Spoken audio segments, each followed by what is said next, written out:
ಇವತ್ತು ಇಂಥ ಒಂದು ಅಹಿಂದ ಕಾನ್ಸೆಪ್ಟ್ ನಲ್ಲಿ ಇರ್ತಕ್ಕಂಥ ವಿಚಾರಗಳು ಇವತ್ತಿನ ದಿವಸ ಸಹಿಸಿಕೊಳ್ಳಕ್ಕಾಗದೇ ಇರ್ತಕ್ಕಂಥ ಭಾವನೆಗಳನ್ನು ಇಟ್ಟುಕೊಂಡು ಇವತ್ತು ಮಾಡ್ತಕ್ಕಂಥ ಹೋರಾಟ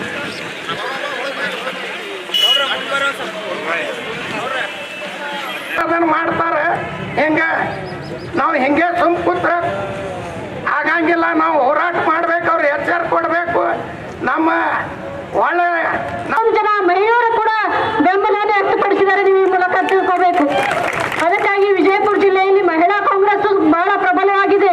ಇವತ್ತು ಮಹಿಳೆಯರು ಹಾಗೂ ಸಕ್ಕರೆ ಸಚಿವರಾದಂತಹ ಸನ್ಮಾನಿತ ಶಿವಾನಂದ ಪಾಟೀಲ್ ಸಾಹೇಬರು, ಅಶೋಕ್ ಮನಗೂಳಿ ಸಾಹೇಬರು, ಮಲ್ಲಿಕಾರ್ಜುನ ಸ್ಲೋಣಿ ಸಾಹೇಬರ ನಾಯಕರುಗಳ ಮುಖಂಡತ್ವದಲ್ಲಿ ರಾಜ್ಯಪಾಲರಿಗೆ ಸೂಚನೆ ನೀಡುವ ಮನವಿ ಪತ್ರ